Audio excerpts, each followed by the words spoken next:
কর্মসূচিতে অংশগ্রহণ করেছে। সর্বশেষ জুলাইয়ের আন্দোলন, সাধারণ শিক্ষার্থীর উপর যে হামলা হয়েছে, সেই হামলার প্রতিবাদ করেছি আমরা বাংলাদেশ জাতীয় ছাত্র দল। কার নেতৃত্বে? জনাব তারেক রহমানের নেতৃত্বে। সংগ্রামী নেতৃবৃন্দ, তারেক রহমান বীরের বেশে বাংলাদেশে আসবে ফিরে। এই মনোভাব প্রত্যয় আমাদের সবার মনে রয়েছে। সংগ্রামী নেতৃবৃন্দ, আমাদের ঐক্যর বিকল্প নেই। ঐক্য ছাড়া যেমন স্বৈরাচারী করা সম্ভব হয়নি। আবারও একটি কুচক্রী মহল, কিছু দল, জঙ্গিবাদী দল বাংলাদেশ জাতীয় ছাত্র দল সম্পর্কে আজে বাজে মন্তব্য করছেন। মন্তব্য ঘৃণাভাবে প্রত্যাখ্যান করছি।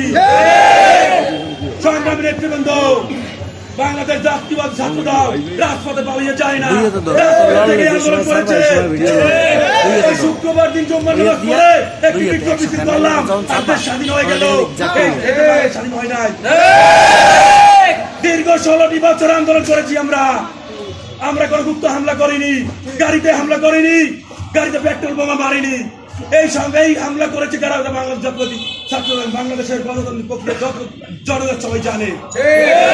বাংলাদেশ জাতীয় দল গণতন্ত্র বিশ্বাসী, ভোটে বিশ্বাসী। সংগ্রামী নেতৃবৃন্দ, আমাদের আবশ্যী নেত্রী, গণতন্ত্রের মা পালিয়ে যাননি, কারাবরণকে ভয় করেননি। একের পর এক মামলা দিয়ে তারেক রহমানকে দেশ থেকে বিতাড়িত করেছে। তারেক রহমান বাংলাদেশে আসবে ফিরে। আমি আমার সংক্ষিপ্ত বক্তব্য এখানে শেষ করছি।